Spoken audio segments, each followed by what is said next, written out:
Hello friends, GK गुरुजी अड्डा के YouTube platform पे मैं शैलेश आप सभी का हार्दिक स्वागत करता हूं। प्यारे साथियों, आप सभी के लिए सीटेट एसएसटी पेपर 2 की आज पहली क्लास 6 की कंप्लीट हिस्ट्री में आपको पढ़ाने वाला हूं। प्यारे दोस्तों, यह नोट्स बहुत ही महत्वपूर्ण है और बहुत ही इम्पॉर्टेंट है। जिस भी भाई बहन को लगता है यह नोट्स मुझे चाहिए तो कमेंट बॉक्स में कमेंट अवश्य करेगा। प्यारे साथियों, जैसे कि आप सभी को पता होगा, सबसे पहला चैप्टर है अतीत के बारे में। इस चैप्टर को पढ़ने से पहले मैं आप सभी को ये बताना चाहता हूं, अगर आप लोग चैनल पर नए हैं तो सबसे पहले चैनल को सब्सक्राइब कर लीजिए, वीडियो को लाइक कर दीजिए, अपने हर एक दोस्त, परिवार, भाई बहन तक इसको शेयर कर दीजिए जिसको भी इसकी आवश्यकता हो।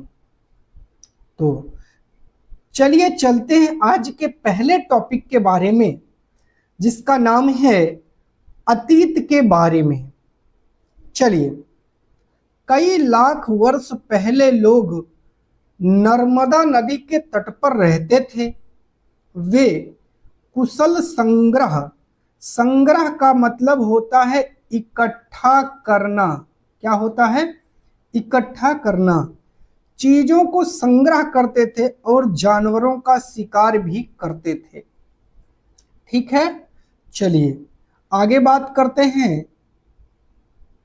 आज से लगभग 8000 वर्ष पूर्व स्त्री और पुरुष ने सबसे पहले गेहूं तथा जौ जैसी फसलों को उपजाना आरंभ किया। प्रश्न पूछा जाता है कि मानव ने सबसे पहले किस फसल का उत्पादन किया। बात करते हैं सहायक नदी क्या है। सहायक नदी वह नदी होती है जो एक बड़ी नदी में मिल जाती है, उसे सहायक नदी कहते हैं। जैसे एक नदी बह रही है, इस इमेज के माध्यम से मैं आपको समझाता हूँ। ये आपकी एक नदी बह रही है और इसमें कुछ छोटी छोटी नदियां आ करके मिल जा रही हैं। ये जो छोटी छोटी नदियां आ करके मिल करके इसके साथ बहने लगी, तो इससे जो ये नदियां हैं, इन्हीं नदियों को ही सहायक नदी कहा जाता है। याद रखिएगा प्यारे दोस्तों, ठीक है। चलिए, अब आपसे ये कई बार पूछा जाता है, कई एग्जामों में पूछा जाता है कि सिंधु की सहायक नदी क्या है। एक तो आपकी झेलम है, चेनाब है, रावी है, सतलज है, व्यास है। ये सभी की सभी आपकी सिंधु की सहायक नदियां हैं, जरूर याद रखिएगा। 4700 वर्ष पूर्व इन्हीं नदियों के किनारे कुछ आरंभिक नगर ये फले फूले, अर्थात इनका क्या हुआ है, आरंभिक नगर का विकास हुआ है। याद रखिएगा, 4700 वर्ष पूर्व आपसे पूछा जाता है। आगे बात करते हैं, गंगा व इसकी सहायक नदी के किनारे तथा समुद्र तटवर्ती इलाकों में नगरों का विकास लगभग 2500 वर्ष पूर्व हुआ है। यह भी कई बार एग्जामों में पूछा गया टॉपिक है, याद रखिएगा। आगे बात करते हैं, यह आपके लिए बहुत इंपॉर्टेंट है। दक्षिण एशिया में भारत, पाकिस्तान, बांग्लादेश, नेपाल, भूटान, श्रीलंका शामिल है। अब आपसे प्रश्न ऐसे भी पूछा जा सकता है कि दक्षिण एशिया में कुल कितने देश शामिल हैं। तो 1 2 3 4 5 6 देश शामिल हैं। अगर पूछा जाए प्रश्न भारत को लेकर 5 देश कि 6 देश, तो भारत को लेकर के 5 और देश हैं, याद रखिएगा, ठीक है। चलिए, अफगानिस्तान, ईरान, चीन तथा म्यांमार पड़ोसी देश हैं। ये किसको दर्शाते हैं? ये सभी हमारे पड़ोसी देश को दर्शाते हैं, याद रखिएगा।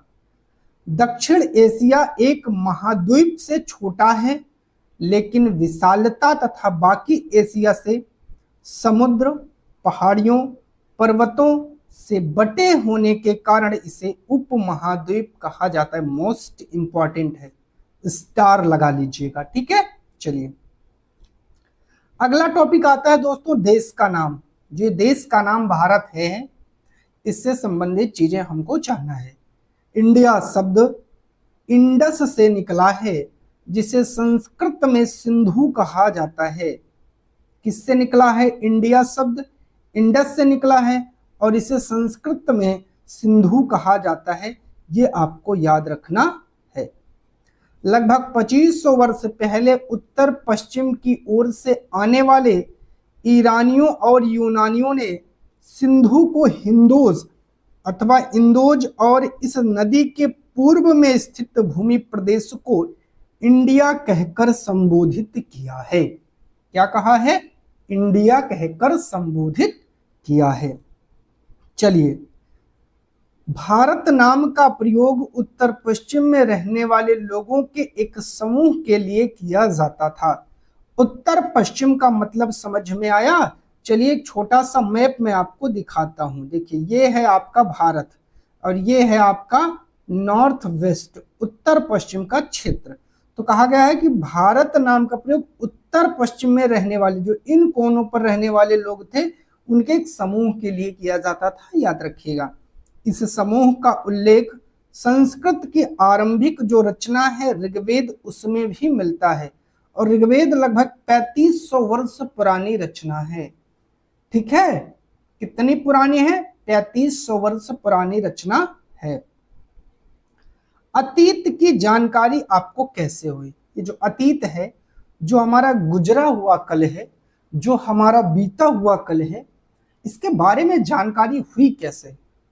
और इसके बारे में अभी आपको और सारी जानकारियां जानना है तो क्या तरीके हैं, क्या चीजें हैं जिनको करने समय अपने अतीत के बारे में बहुत अच्छी जानकारी मिलेगी, उन सब की चर्चा यहां पर करते हैं। अतीत की जानकारी हम कई तरह से प्राप्त कर सकते हैं।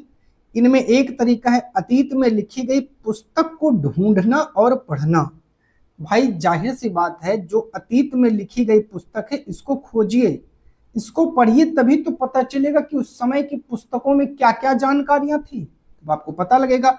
जैसे आज मैं आपसे कहूं आपको 2005 की घटना के बारे में बताइए, तो 2005 से संबंधित न्यूज़पेपर, बुक, किताब आप ढूंढोगे तभी तो उस समय की घटना के बारे में आप जान पाओगे ना। वही चीजें हैं।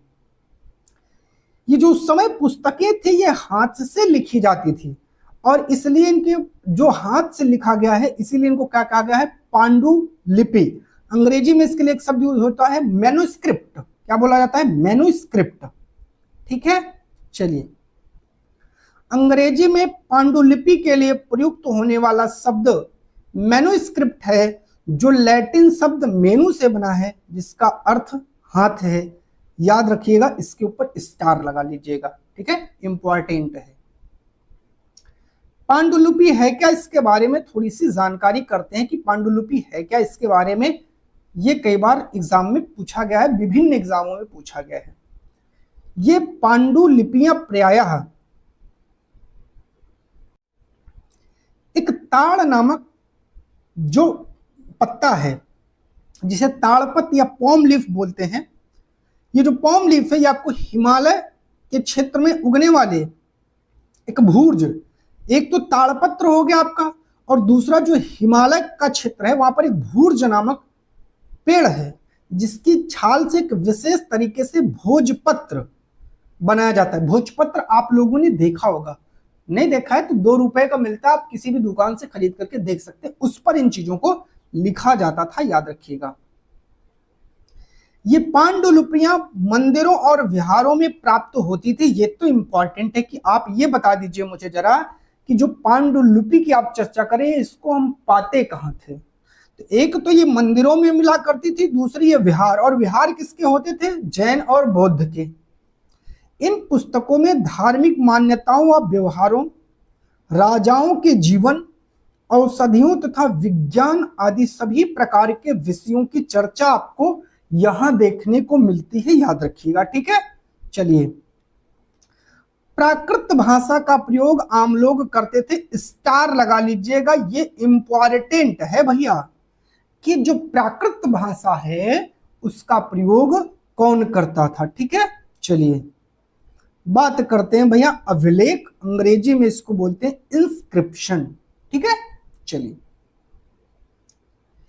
ऐसे लेख अथवा पत्थर अथवा धातु जैसे कठोर सतहों पर उत्कीर्ण किए गए, मान लीजिए कि ये पत्थर है, थोड़ी समय के लिए आप मान लेते हैं ये पत्थर है, और ये जो पत्थर है ये क्या है, पत्थर, इस पर हमने कुछ लिख दिया, जो ये लिख दिया इसी को बोला जाता था अभिलेख। क्या बोला जाता था, अभिलेख।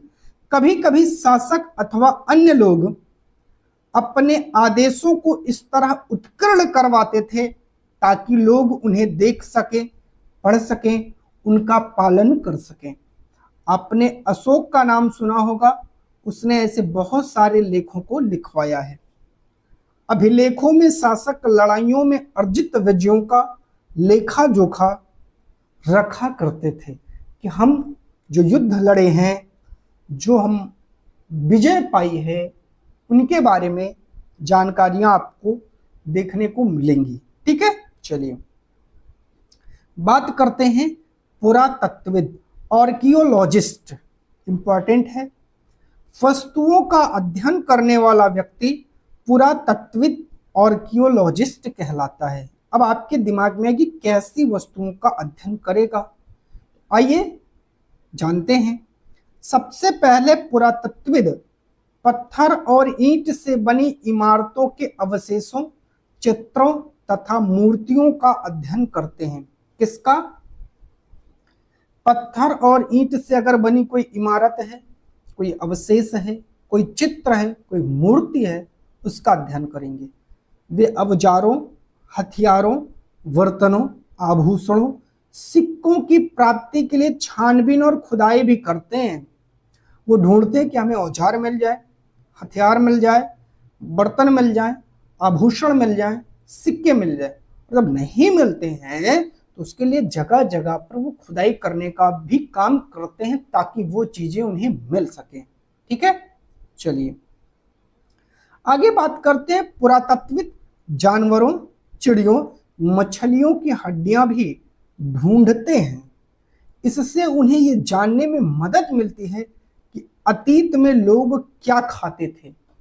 भाई भोजन तो करते थे, वो भोजन कैसे करते थे, किन चीजों का उपयोग वो अपने भोजन में करते थे, इसकी भी जानकारी वो करना चाहते थे।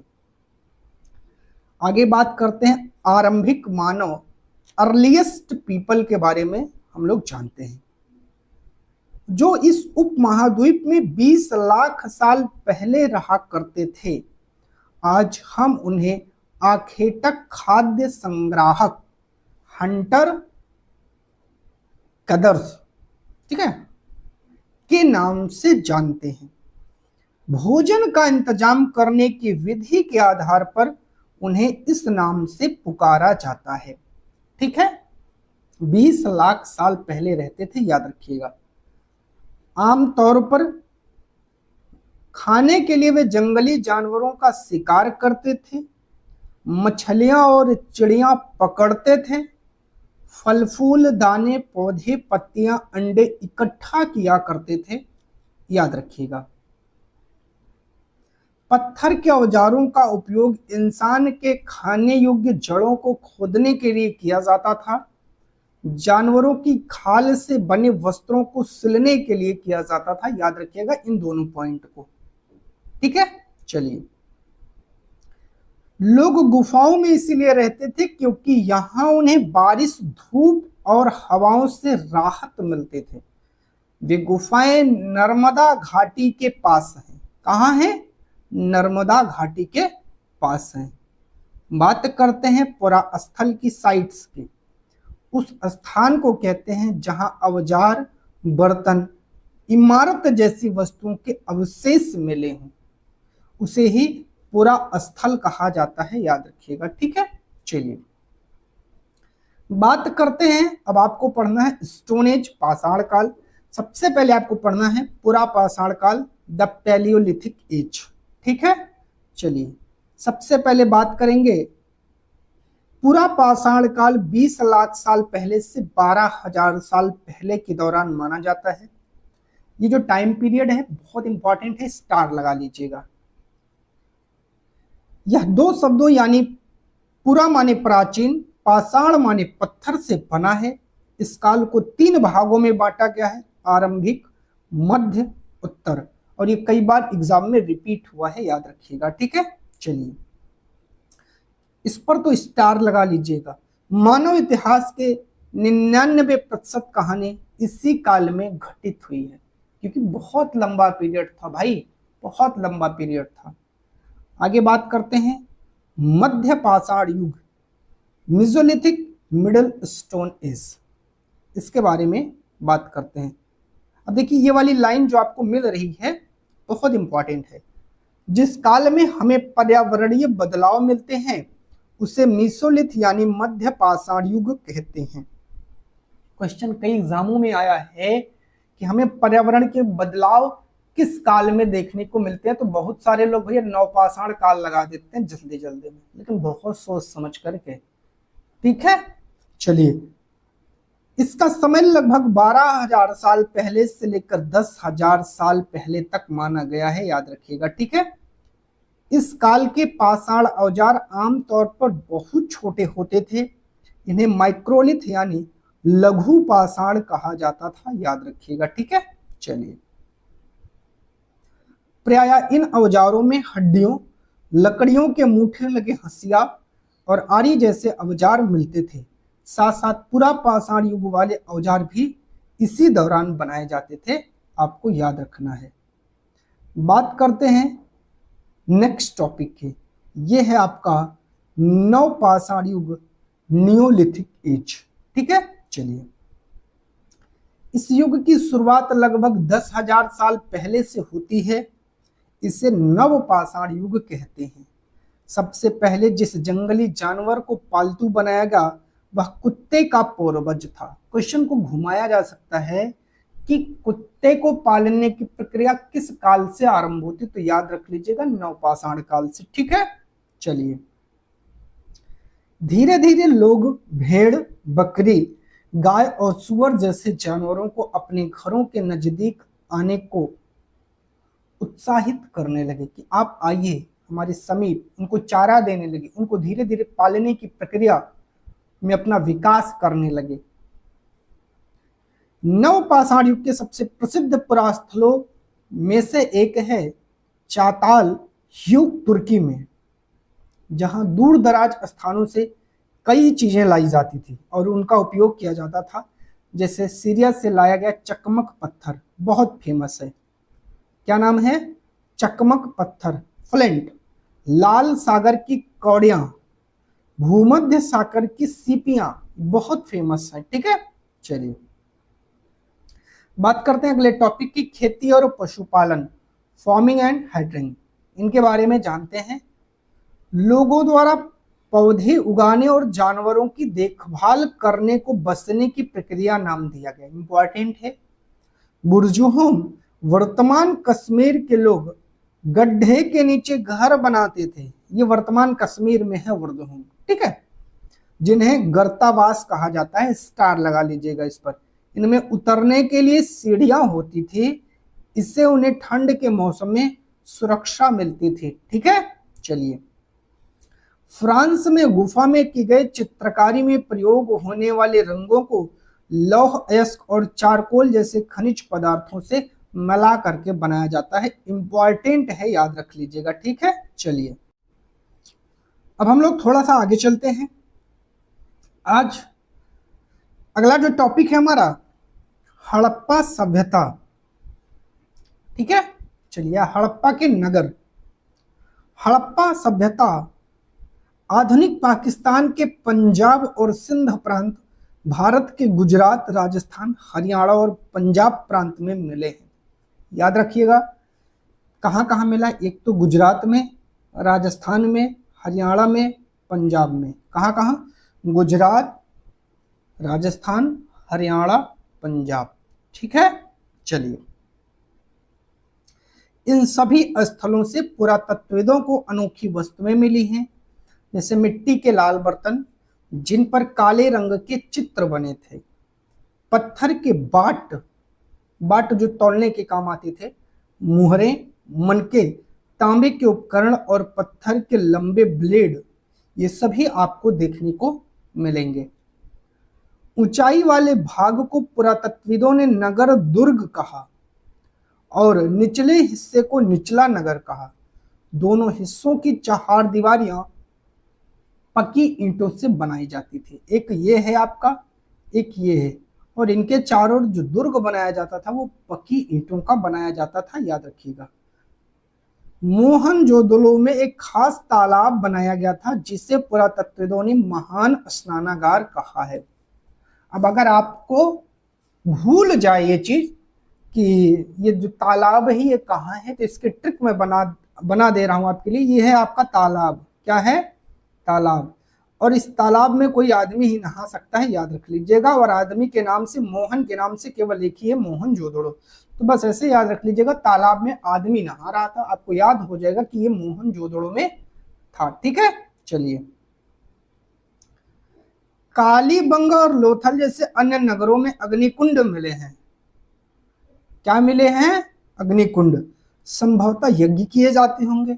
हड़प्पा, मोहनजोदड़ो और लोथल जैसे कुछ नगरों में बड़े बड़े भंडार गृह भी आपको देखने को मिलेंगे। ठीक है, चलिए। अब अगर आपको ये अग्निकुंड के बारे में ट्रिक जानना है तो याद रख लीजिएगा, अग्नि जलती है तो कैसे, याद रख लीजिएगा, काली, का से कालीबंगा और ला से लोथल। ठीक है, चलिए, आपको समझ में आ गया होगा। ठीक है, चलिए। 7000 साल पहले मेहरगढ़ में कपास की खेती होती थी, इंपॉर्टेंट है। नगरों का आरंभ लगभग 4700 साल पहले हुआ। हड़प्पा के नगरों के अंत की शुरुआत लगभग 3900 साल पहले हुए थे और अन्य नगरों का विकास लगभग 2500 साल पहले हुआ। तो यहां तक आप सभी को बहुत अच्छे से समझ में आया होगा। आगे बात करते हैं, अगला टॉपिक है हमारा कच्चे माल की खोज। आइए इस पर डिस्कशन करते हैं। हड़प्पा के लोग तांबे का आयात संभवतः आज के राजस्थान से करते थे। कहां से, राजस्थान। यहां तक कि पश्चिम एशियाई देश ओमान से भी तांबे का आयात किया जाता था। ओमान से भी तांबे का आयात होता था। कांसा, ब्रॉन्ज बनाने के लिए तांबे के साथ मिलाई जाने वाली धातु टिन, इसका आयात आधुनिक ईरान और अफगानिस्तान से होता था। टिन, जो टिन है, टिन का जो आप आयात करते थे, आयात का मतलब मंगवाते थे चीजों को, वो ईरान और अफगानिस्तान से। सोने का आयात आधुनिक कर्नाटक और बहुमूल्य पत्थर प्रीसियस स्टोन का आयात गुजरात, ईरान और अफगानिस्तान से किया जाता था। ठीक है, चलिए बात करते हैं सभ्यता के अंत का रहस्य क्या है। कोई सभ्यता अगर विकसित हुई, किसी सभ्यता का जन्म हुआ, विस्तृत हुई, अपने चरम पर पहुंची, एक चीज है, अंत तो होना ही है। तो ये जो सभ्यता थी आपकी, इसका अंत कैसे हुआ, आइए इसके बारे में थोड़ा सा जानते हैं। कुछ विद्वानों का कहना है कि नदियां सूख गई, कुछ का कहना है जंगलों का विनाश हो गया, कुछ ने कहा कि ईंट पकाने के लिए ईंधन की जरूरत पड़ती थी। इसके अलावा मवेशियों के बड़े बड़े झुंडों से चारागाह और घास वाले मैदान समाप्त हो गए। तो कुछ लोग ऐसा कारण बताते थे। कुछ कह रहे हैं कि कुछ इलाकों में बाढ़ आ गई, लेकिन इन कारणों से यह स्पष्ट नहीं हो पाता है कि सभी नगरों का अंत कैसे हो गया, क्योंकि बाढ़ और नदियों के सूखने का जो असर है वो तो केवल कुछ ही इलाकों पर हुआ होगा, सभी इलाकों पर तो हुआ नहीं होगा। चलिए बात करते हैं, बहुत इंपॉर्टेंट चीज है फ्रेंस। ये पत्थर और शंख प्राकृतिक तौर पर पाए जाते हैं, जबकि फ्रेंस कृत्रिम रूप से तैयार किया जाता है, याद रख लीजिएगा। ये बनता कैसे है, बालू या स्फटिक पत्थर हैं उनके चूर्ण को गोंद में मिलाकर उनसे वस्तुएं बनाई जाती थी। उसके बाद उन वस्तुओं पर एक चिकनी परत चढ़ाई जाती थी। इस चिकनी परत के रंग प्रायः नीले या हल्के समुद्री हरे होते थे, याद रखिएगा। ठीक है, चलिए बात करते हैं ऋग्वेद की, इंपॉर्टेंट है। ठीक है, चलिए ऋग्वेद सबसे पुराना वेद है जिसकी रचना लगभग 3500 साल पहले हुई। ऋग्वेद में 1000 से ज्यादा प्रार्थनाएं हैं जिन्हें सूक्त कहा गया है। सूक्त का मतलब है अच्छी तरह से बोला गया। क्या होता है? अच्छी तरह से बोला गया।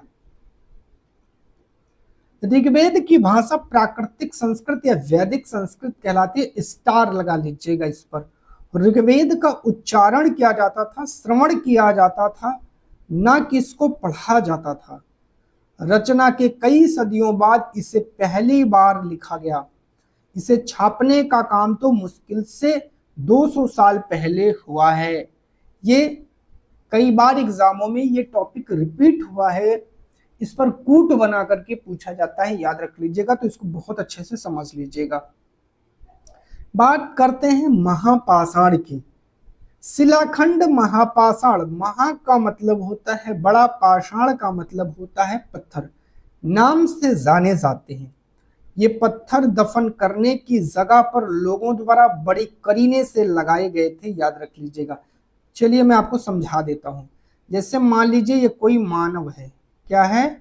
कोई मानव है और ये दफन है। क्या है? दफन है। तो ये कुछ इस तरीके से ऐसे पत्थरों को लगा करके सेट किया गया था। ये ऐसे बड़े बड़े पत्थर ऐसे करीने से लगा करके इसके चारों तरफ इसको सेट किया गया था। ठीक है, चलिए महापाषाण कड़े बनाने की प्रथा लगभग 3000 साल पहले शुरू हुई। यह प्रथा दक्कन, दक्षिण भारत, उत्तर पूर्वी भारत और कश्मीर में प्रचलित थी। मैं आपको बताता हूं, इसको जरूर याद रख लीजिएगा। ठीक है, ये कई बार पूछा गया है कि कहां कहां था। दक्कन था, दक्षिण भारत था, उत्तर पूर्वी भारत और कश्मीर। अब बात करते हैं जनपद की। किसके? जनपद। जनपद का शाब्दिक अर्थ है जन के बसने की जगह, और जन का मतलब होता है लोग। क्या होता है? लोग। पुरातत्वविदों ने इन जनपदों की कई बस्तियों की खुदाई की, जैसे दिल्ली में पुराना किला, उत्तर प्रदेश में मेरठ के पास हस्तिनापुर, एटा के पास अतरंजी खेड़ा। खुदाई से पता चलता है कि लोग झोपड़ियों में रहते थे और मवेशियों तथा अन्य जानवरों को पालते थे। वे चावल, गेहूं, धान, जव, दालें, गन्ना, तिल और सरसों जैसी जो फसल है उसको उगाते थे। इन पुरास्थलों में कुछ विशेष प्रकार के बर्तन मिले हैं जिन्हें चित्रित धूसर पात्र के रूप में जाना जाता है। आगे चल करके जो आपकी जनपद है ये ज्यादा इंपॉर्टेंट हो गए, और जब जनपद आपके ज्यादा इंपॉर्टेंट हो गए तो इन्हें महाजनपद कहा जाने लगा। आइए थोड़ा सा इसके बारे में भी चर्चा करते हैं। करीब 2500 साल पहले कुछ जनपद अधिक महत्वपूर्ण हो गए, इन्हें महाजनपद कहा जाने लगा। इनके चारों ओर लकड़ी, ईंट तथा पत्थर की ऊंची दीवारें बनाई गई थी। महाजनपदों के राजा लोगों द्वारा समय समय पर लगाए गए उपहार पर निर्भर न रहकर नियमित रूप से अब ये कर वसूलने लगे। उन्होंने कहा भैया आप हमको कर दीजिए, अब हमको कर चाहिए आपसे। ठीक है, क्योंकि हमारे पास अब क्षेत्र जो है वो काफी बड़ा हो रहा है। फसलों पर लगाए गए कर सबसे महत्वपूर्ण थे, क्योंकि अधिकांश लोग तो उस समय कृषक थे। प्राय उपज का 1/6वां हिस्सा कर के रूप में निर्धारित किया जाता था, जिसे भाग कहा जाता था। इंपॉर्टेंट है, याद रख लीजिएगा। ठीक है, चलिए बात करते हैं कृषि में परिवर्तन। ये जो कृषि है इसमें परिवर्तन क्या हुआ, आइए समझते हैं। इस युग में कृषि के क्षेत्र में दो बड़े परिवर्तन आए।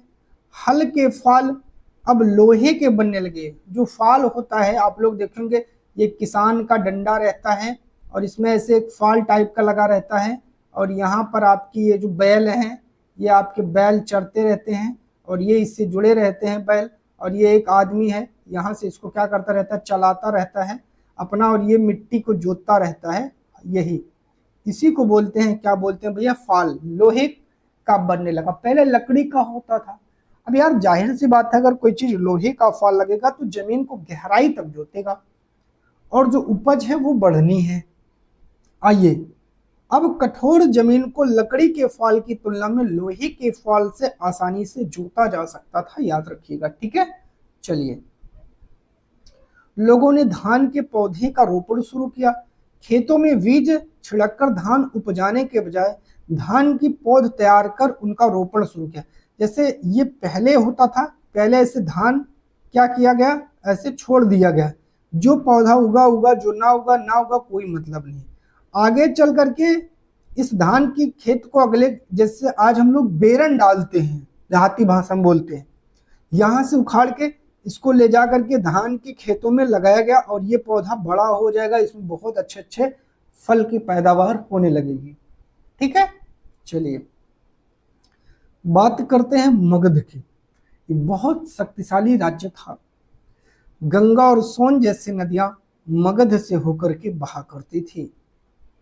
मगध में दो बहुत ही शक्तिशाली शासक हुए, बिंबिसार तथा अजातशत्रु। बहुत इंपॉर्टेंट है। बिहार में राजगृह कई सालों तक मगध की राजधानी रही। जो राजगृह है इसका आधुनिक नाम राजगीर है। बाद में पाटलिपुत्र राजधानी बना और पाटलिपुत्र जिसे आज का पटना कहा जाता है, याद रख लीजिएगा। मगध एक शक्तिशाली राज्य बन गया था। उसके नजदीक ही एक वज्जी राज्य था जिसकी राजधानी वैशाली। तो वा से याद रखिएगा, वा से ही है वज्जी और वा से ही है वैशाली। यहाँ एक अलग किस्म की शासन व्यवस्था थी जिसे गण या संघ कहा जाता था, याद रख लीजिएगा।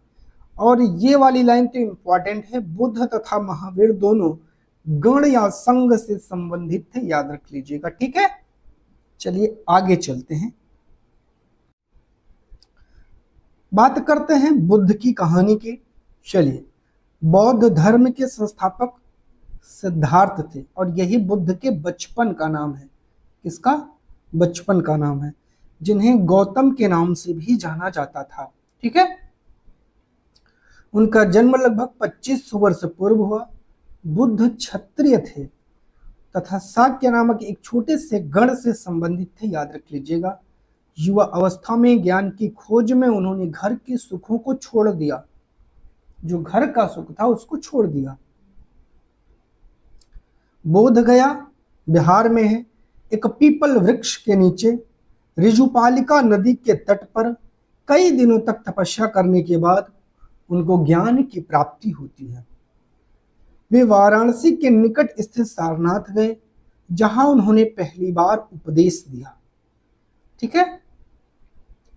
कुशीनगर में मृत्यु से पहले शेष जीवन उन्होंने पैदल ही एक स्थान से दूसरे स्थान की यात्रा करने और लोगों को शिक्षा देने में व्यतीत किया। कभी कभी हम जो चाहते हैं वह प्राप्त कर लेने के बाद भी संतुष्ट नहीं होते हैं एवं अधिक वस्तुओं को पाने की इच्छा करने लगते हैं। बुद्ध ने इसे लिप्सा या इसी इच्छा को तृष्णा कहा है। क्या कहा है? तृष्णा। बुद्ध ने अपनी शिक्षा सामान्य लोगों की प्राकृत भाषा में दिया है, याद रखिएगा, ठीक है। चलिए, बौद्ध धर्म, बौद्धिज्म। कुषाणों का सबसे प्रसिद्ध राजा कनिष्क, उसने करीब 1900 साल पहले शासन किया था। बौद्ध धर्म दक्षिण पूर्व की ओर श्रीलंका, म्यांमार, थाईलैंड, इंडोनेशिया सहित दक्षिण पूर्व एशिया के अन्य भागों में भी फैला। चीनी बौद्ध यात्री फाह एशियन काफी प्रसिद्ध है। वह करीब 1600 साल पहले आया। स्वैन सांग 1400 साल पहले भारत आया और उसके करीब 50 साल बाद इत्सिंग भारत आता है, ठीक है। ये क्रम याद रख लीजिएगा भाइयों, ये इंपॉर्टेंट है आपके लिए। स्वैन सांग तथा अन्य तीर्थयात्रियों ने उस समय के सबसे प्रसिद्ध बौद्ध विद्या केंद्र नालंदा बिहार में भक्ति मार्ग की चर्चा की। हिंदुओं के पवित्र ग्रंथ भगवत गीता में चर्चा उसकी की गई है। और ये जो भागवत गीता है ये महाभारत का एक भाग है, एक हिस्सा है, उपनिषद, उपनिषद उत्तर वैदिक ग्रंथों का हिस्सा थे, जिसका शाब्दिक अर्थ है गुरु के समीप बैठना। क्या है? गुरु के समीप बैठना। बात करते हैं जैन धर्म की। लगभग 2500 वर्ष पूर्व जैन धर्म के 24वें तथा अंतिम तीर्थंकर वर्धमान महावीर ने अपने विचारों का प्रसार किया। वह वज्जी संघ के लक्ष्मी कुल के क्षत्रिय राजकुमार थे। 30 वर्ष की आयु में उन्होंने घर को छोड़ दिया, जंगल में रहने लगे। 12 वर्ष तक कठिन तपस्या की, एकाकी जीवन व्यतीत किया। वर्तमान रूप में उपलब्ध जैन धर्म की शिक्षाएं लगभग 1500 वर्ष पूर्व गुजरात में एक वल्लभी नामक स्थान पर रची गई या लिखी गई थी। ठीक है, चलिए। जैन शब्द जिन शब्द से निकला है और जिन का अर्थ होता है दोस्तों विजेता। क्या होता है? विजेता। जैन तथा बौद्ध धर्म जिस समय लोकप्रिय हो रहे थे, लगभग उसी समय ब्राह्मणों ने आश्रम व्यवस्था का विकास किया था। महावीर ने भी अपनी शिक्षाओं को प्राकृत भाषा में दिया है, याद रखिएगा। एक शब्द आपको मिलता है संघ। महावीर तथा बुद्ध दोनों का मानना था घर का त्याग करने पर ही सच्चे ज्ञान की प्राप्ति हो सकती है, वरना घर त्यागे आप सच्चे ज्ञान की प्राप्ति कर ही नहीं सकते हैं। ऐसा लोगों के लिए उन्होंने संघ नामक संगठन बनाया, जहां घर का त्याग करने वाले लोग एक साथ रह सके। संघ में रहने वाले बौद्ध भिक्षुओं के लिए बनाए गए नियम विनय पिटक में मिलता है। अब सर जी मैं भूल जाता हूं कि बौद्ध भिक्षुओं के लिए कौन सा पिटक है। भैया मेरी एक ही बात है, दिमाग में सेट कर लो यार। अगर कोई भिक्षु है तो आपसे क्या करेगा? मुझे इतना बता दो बस। विनय। क्या करेगा? कोई भी भिक्षु है वो आपसे सिर्फ विनय करेगा, बस इसे पकड़ लो। अगर भिक्षु है, और भिक्षु क्या करता है? नियम जो है उसका कहाँ मिलेगा? विनय। उसका जो विनय है वही उसका नियम है। ठीक है, चलिए। एक साम्राज्य, एन एम्पायर। हम जिन शहरों के चित्र रुपए पैसों पर देखते हैं उनका एक लंबा इतिहास है। उन्हें पत्थरों को काटकर बनाया गया और फिर उन्हें सारनाथ में एक विशाल स्तंभ पर स्थापित किया गया था। अशोक जिस साम्राज्य पर शासन करते थे उसकी स्थापना उनके दादा चंद्रगुप्त मौर्य ने लगभग 2300 साल पहले की थी। चाणक्य या कौटिल्य नाम के बुद्धिमान व्यक्ति ने चंद्रगुप्त की सहायता किया था। वंश, अगला टॉपिक है वंश। जब एक ही परिवार के कई सदस्य एक के बाद एक राजा बनते हैं तो उन्हें एक ही वंश का कहा जाता है, याद रख लीजिएगा। ठीक है, बात करते हैं मौर्य वंश की। मौर्य वंश में 3 महत्वपूर्ण राजा हुए, चंद्रगुप्त, उसका बेटा बिंदुसार और बिंदुसार का पुत्र अशोक। ये तीनों आपके लिए इंपॉर्टेंट है। मेगस्थनीज चंद्रगुप्त के दरबार में पश्चिम एशिया के यूनानी राजा सेल्यूकस निकेटर का राजदूत था। राजदूत को क्या बोलते हैं? एम्बेसडर था। जो मेघस्थनीज है वो चंद्रगुप्त के दरबार में आया था। कहां से? यूनान से। किस राजा का ये एम्बेसडर था? तो सेल्यूकस निकेटर का। ठीक है, बात करते हैं मौर्य साम्राज्य की। किसके? मौर्य साम्राज्य की। मौर्य साम्राज्य के उभरने से थोड़ा पहले, लगभग 2400 वर्ष पहले, चीन में सम्राटों ने चीन की दीवार का निर्माण शुरू कर दिया। इसके बनाने का उद्देश्य उत्तरी सीमा की पशुपालक लोगों से रक्षा करना था। अगले 200 वर्षों तक इस दीवार का निर्माण कार्य चलता रहा, क्योंकि साम्राज्य की जो सीमाएं हैं वो बदलती रही। यह दीवार लगभग 6400 किलोमीटर लंबी है और हर 100 से 200 मीटर की दूरी पर निगरानी के लिए एक बुर्ज बनाया गया है। बुर्ज क्या है समझिए। जैसे ये दीवार है, यहाँ इसके अंदर कोई व्यक्ति खड़ा रहेगा। ये दीवार है, यहाँ एक बुर्ज है, इसके अंदर कोई व्यक्ति खड़ा रहेगा, वो देखता रहेगा चारों तरफ। ठीक है, चलिए बात करते हैं अशोक। किसकी? अशोक। अशोक मौर्य वंश के सबसे प्रसिद्ध शासक थे। वह ऐसे पहले शासक थे जिन्होंने अभिलेखों द्वारा जनता तक अपने संदेश पहुंचाने की कोशिश की। अशोक के ज्यादातर अभिलेख प्राकृत भाषा और ब्राह्मी लिपि में हैं। धम्म संस्कृत शब्द धर्म का प्राकृतिक रूप है, याद रख लीजिएगा। और जो कलिंग है वो तटवर्ती उड़ीसा का प्राचीन नाम है। अशोक बुद्ध के उपदेशों से भी प्रेरित हुए। अशोक ने धम्म के विचारों को प्रसारित करने के लिए सीरिया, मिस्र, ग्रीस, श्रीलंका में अपने दूत को भी भेजे हैं। बात करते हैं गांव में रहने वाले लोगों की। तमिल क्षेत्र के बड़े भूस्वामियों को वेल्लला, साधारण हलवाओं को उड़वार, भूमिहीन मजदूर एवं दास कडेसियार और अधिमाई कहलाते थे। तो जो मजदूर है वो कडेसियार, जो दास है अधिमाई कहलाता था, याद रख लीजिएगा। सर जी याद नहीं होता। अरे यार कितनी सिंपल ट्रिक है। मजदूर सियार को भगाता है कडेसियार, जो दास है वो माई माई चिल्लाएगा, दास। बस जो हलवा है उसके पास क्या रहेगा? वार। जो हलवा है हल से क्या करते हैं? वार। ऐसे याद रख लीजिएगा, हल से करते हैं वार, उड़वार। ठीक है। और जो भूस्वामी है उनके लल्ला की तो बातें अलग है, तो भूस्वामियों को वेल्लला कहा जाता है। ऐसे ट्रिक से याद कर लीजिएगा यार, कोई दिक्कत नहीं है। गांव का प्रधान व्यक्ति ग्राम भोजक। अक्सर एक ही परिवार के लोग इस पद पर कई पीढ़ियों तक बने रहते थे, यानी यह पद आनुवांशिक था। ग्राम भोजकों के अलावा अन्य स्वतंत्र कृषक भी होते थे जिन्हें गृहपति कहा जाता था। जातक वे कहानियां हैं जो आम लोगों में प्रचलित थी। बौद्ध भिक्षुओं ने इनका संकलन किया है। जातक में प्राचीन शहरों के बारे में, वहां गए नाविकों, यात्रियों के विवरणों द्वारा भी हमको क्या मिलता है? जानकारी पता चलती है। आहत सिक्के, ये सामान्यतः आयताकार, कभी कभी वर्गाकार या गोल होते थे। या तो ये धातु की चादर को काटकर या धातु के चपटे गोलिकाओं से बनाए जाते थे। इन सिक्कों पर कुछ लिखा हुआ नहीं था, बल्कि इन पर कुछ चिन्ह ठप्पे से बनाए जाते थे। ठप्पा का मतलब ठोक करके, इसीलिए इन्हें आहत कहा जाता था। क्या? आहत। ये सिक्के उपमहाद्वीप के लगभग अधिकांश हिस्सों में पाए जाते हैं। ईसा की आरंभिक सदियों तक ये प्रचलन में रहे हैं। सिक्के, क्वाइंस, चांदी या सोने के सिक्कों पर विभिन्न आकृतियों को आहत कर बनाए जाने के कारण इन्हें आहत सिक्का कहा जाता था।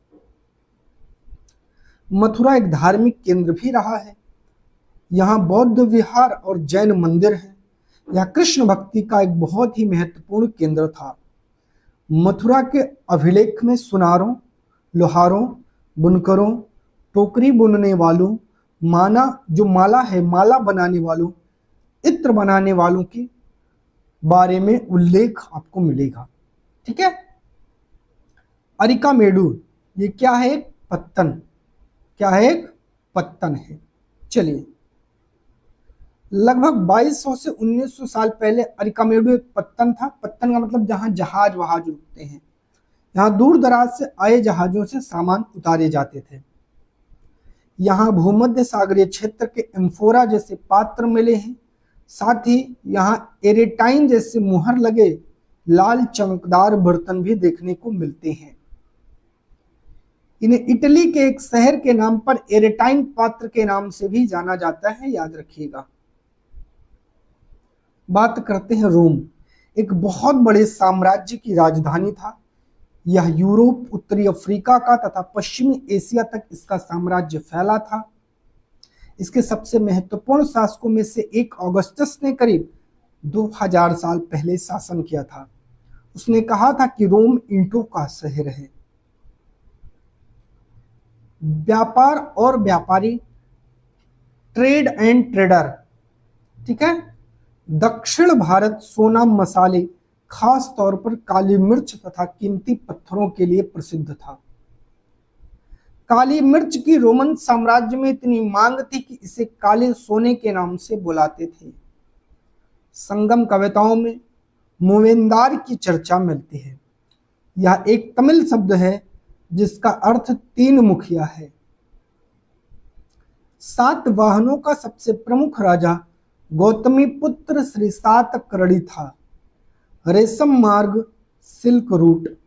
रेशम बनाने की तकनीकी का आविष्कार सबसे पहले चीन में करीब 7000 साल पहले हुआ। जिस रास्ते से ये लोग यात्रा करते थे वह रेशम मार्ग या सिल्क रूट के नाम से प्रसिद्ध हुआ। सिल्क रूट पर नियंत्रण रखने वाले शासकों में सबसे प्रसिद्ध शासक थे कुषाण शासक। ठीक है। पेशावर और मथुरा इनके 2 प्रमुख शक्तिशाली केंद्र थे। तक्षशिला भी इनके ही राज्य का हिस्सा था। इलाहाबाद का पुराना नाम उज्जैन था। पटना का पुराना नाम पाटलिपुत्र था। ये गुप्त शासन के महत्वपूर्ण केंद्र थे।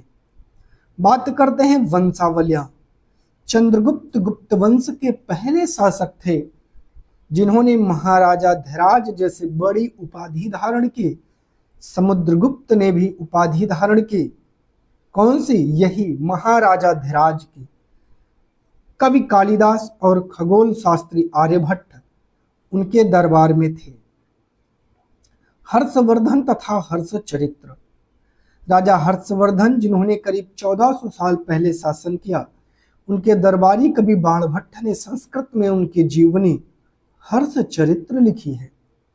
चीनी तीर्थयात्री स्वानसांग काफी समय के लिए हर्ष के दरबार में रहा। पल्लव, चालुक्य और पुलकेशिन द्वितीय। पल्लवों का राज्य उनकी राजधानी कांचीपुरम के आसपास के क्षेत्रों से लेकर कावेरी नदी के डेल्टा तक फैला था, जबकि चालुक्यों का राज्य कृष्णा और तुंगभद्रा नदियों के बीच स्थित था। चालुक्यों की राजधानी ऐहोल थी और यह एक प्रमुख व्यापारिक केंद्र था। पुलकेशिन द्वितीय सबसे प्रसिद्ध चालुक्य राजा थे। उनके बारे में दरबारी कवि रविकीर्त द्वारा रचित प्रशस्ति से पता चलता है। प्रशासन की प्राथमिक इकाई गांव थे। कालिदास ने अपने नाटकों में राज दरबार के जीवन के चित्रण के लिए प्रसिद्ध हैं। उनका सबसे प्रसिद्ध नाटक अभिज्ञान शाकुंतलम है। अरब में रहने वाले अन्य लोगों में वेदुयन थे जो घुमक्कड़ कबीले के होते थे।